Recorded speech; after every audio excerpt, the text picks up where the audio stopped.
I had always wanted to be a doctor. I spent my childhood playing with toy stethoscopes, becoming more familiar with the patterns of my friends' hearts than the jingles on the commercials of Saturday morning cartoons. My best friend's mother laughed when I mentioned that his heart had a tweak to it that didn't quite sound right. And after he was diagnosed with a murmur 2 years later, she had me listen to the rest of the family.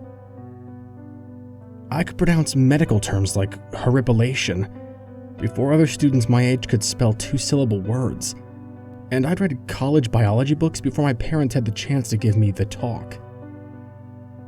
There was no doubt I was a prodigy, but it takes more than skill to earn a degree, especially to become a doctor.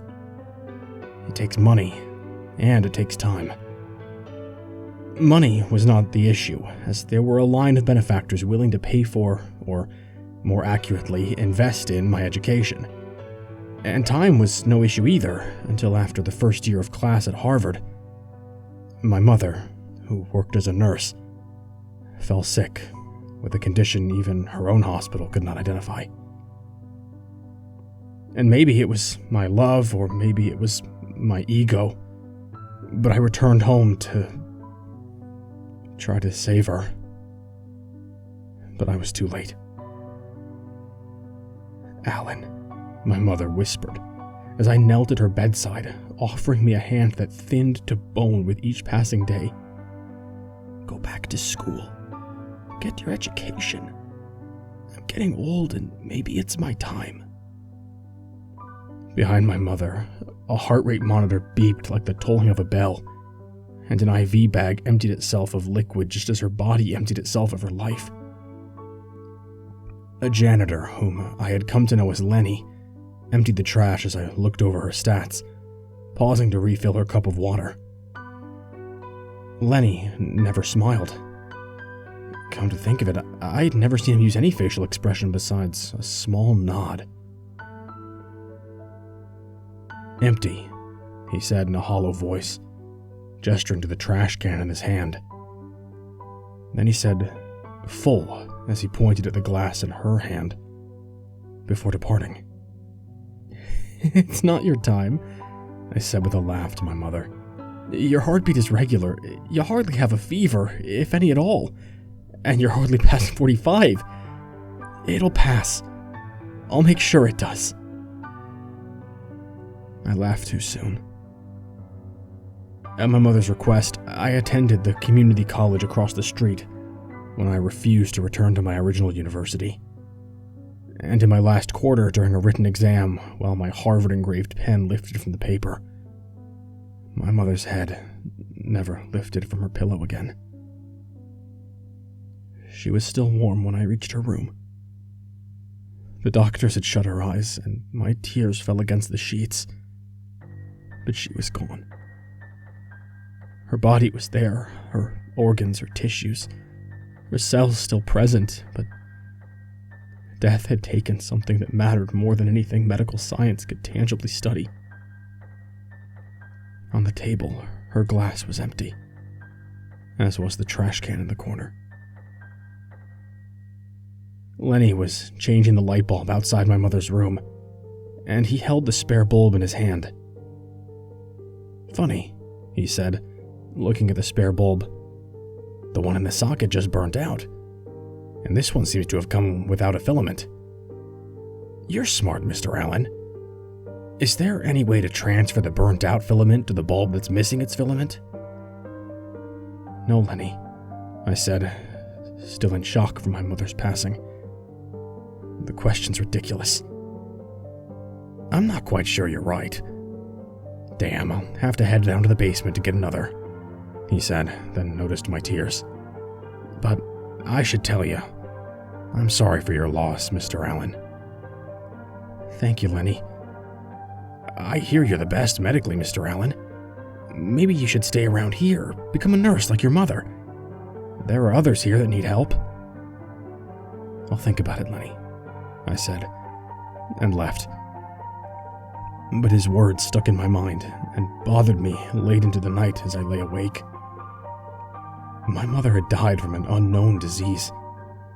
And if it was contagious or caused by some factor in the town, perhaps I could stop the next case.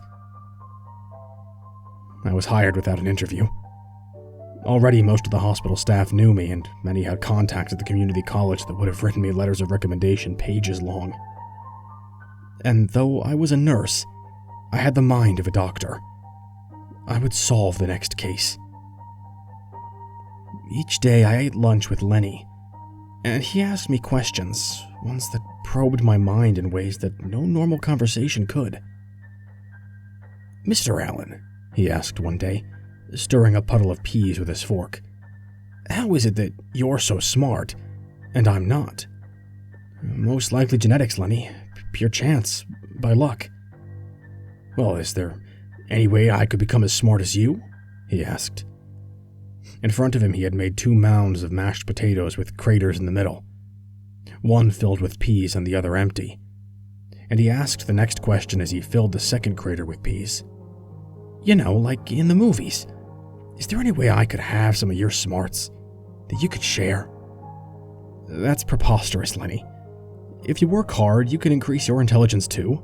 You can make it grow." "But if I don't have any to start, that's a problem, isn't it? If I was born without it?"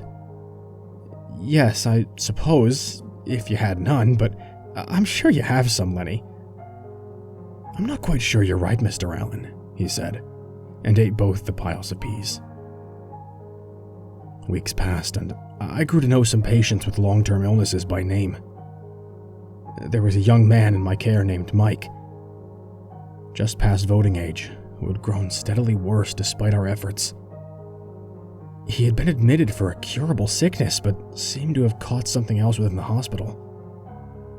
Hospitals can nurture some nasty illnesses, and such an occurrence was not uncommon. But what was uncommon was his change in personality. When Mike was admitted, he was cheerful, flirting with some of the more attractive nurses and even playing small pranks on his regular staff. But after a few days of care, something changed. Mike's smiles fled. His jokes, his laughs, even the winks he held for the attractive nurses stopped. Instead, they were replaced by an indifference, a melting away of all that had made Mike who he was, until his character was formless. His body improved, but mind deteriorated.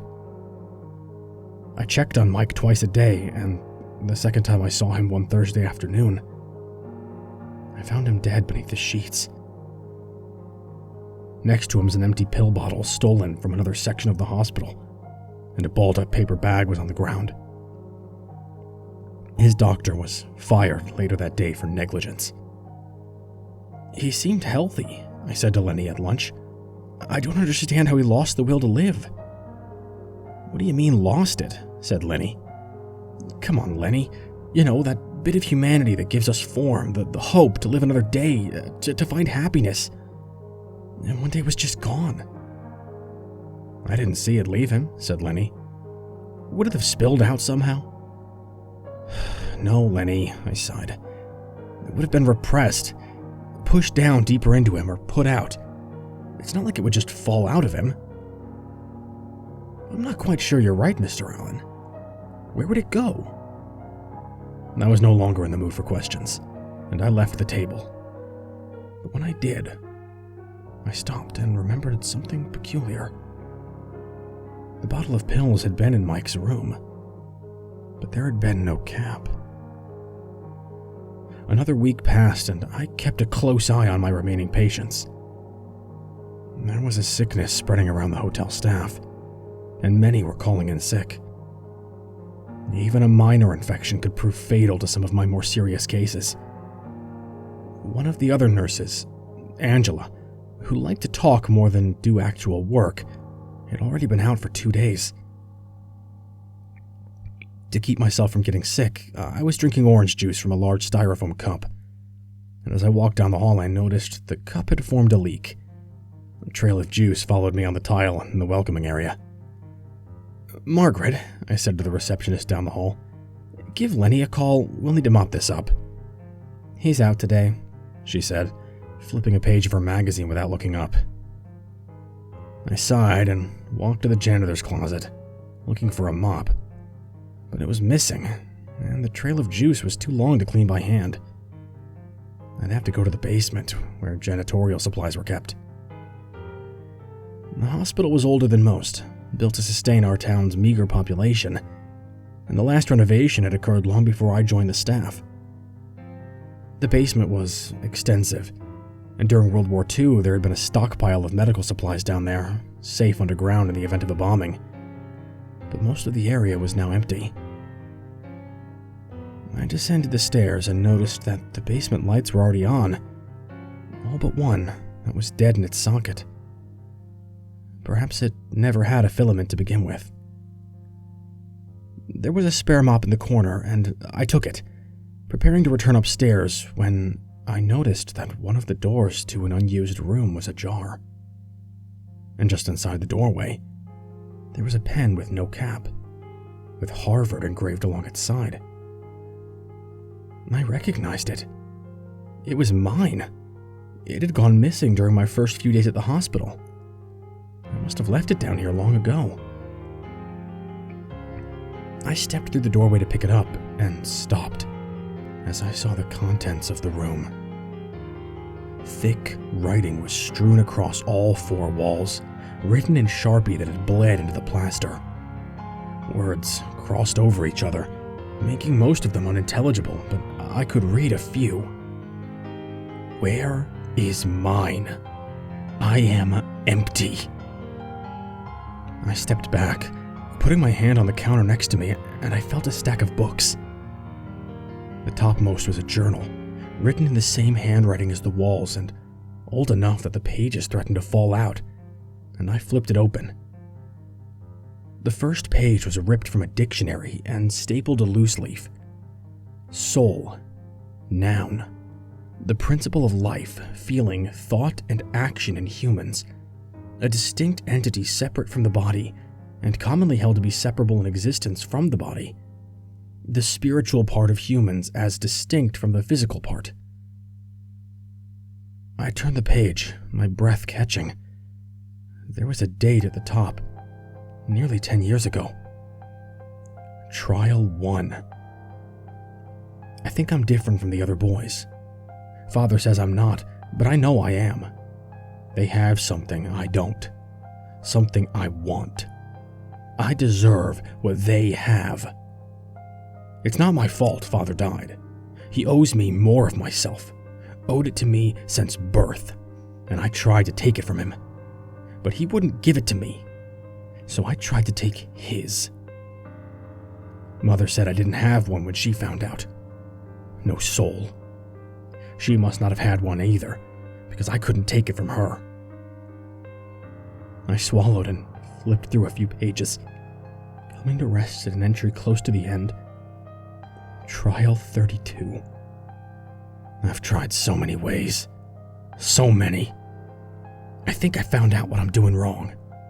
I try to take it too fast. Maybe the soul has to leave slowly. Maybe that's how I can catch it. Tomorrow I start slipping the arsenic I found in the basement to the nurse. It served well killing the rats down here. It should kill her too. And if slow enough, maybe I'll catch a piece of her. I only want a piece. Just a piece. Trial 33. I've never felt happy. Maybe if I remove happiness, I can catch a soul. Starting a patient on depressants soon. I'll bring a bag to catch his last breath, and I'll breathe it in. Then I'll be happy. I'll get what I deserve. Trial 34. Angela always seems so happy. Maybe the soul's not something I can catch. It's supposed to be inside someone, and it leaves when they die. Maybe I just need to be inside them. Maybe I just have to find it before it can leave. Underneath there was a crude drawn picture, and I recognized a hospital bed. And I noticed organs strewn about, still connected to the body but outside it. And in the middle of the organs there was a star, shining out from where the heart would be. Ahead of me, a door leading to another room opened, and I started. Lenny walked in, his right hand bloody. His left hand held a gun. "I wanted you to come down here, Mr. Allen," said Lenny, his voice like usual. "I poked a hole in your juice, and I hid your mop." "Lenny," I whispered, anger and terror competing for my mind. "Lenny, what have you done?" "I thought you could help me, Mr. Allen. I'm not as smart as you, but I'm not as stupid as you think either. I'm missing something." "You see, I've never felt anything, Mr. Allen. There's nothing here," he said, touching his heart. "I've read the books. I've taken tests. It means I'm a psychopath, Mr. Allen, but I don't want to be. And I thought you might be able to fix me." "Lenny, there's nothing I can do. I wouldn't if I could. You killed my mother." Lenny shrugged. "I should feel bad, but I don't, Mr. Allen. I don't think I was ever meant to have a soul. At least I couldn't find one to take. Either that or Angela didn't have one." I smelled blood and did not have to go into the adjacent room to know what was there. My stomach turned. "Don't worry," he said, cocking the pistol and holding it to his head. "Blood will leave my body, but nothing else will. Nothing that matters anyway." With an explosion, the gun went off, and a note slipped from his fingers. "You were quite right, Mr. Allen."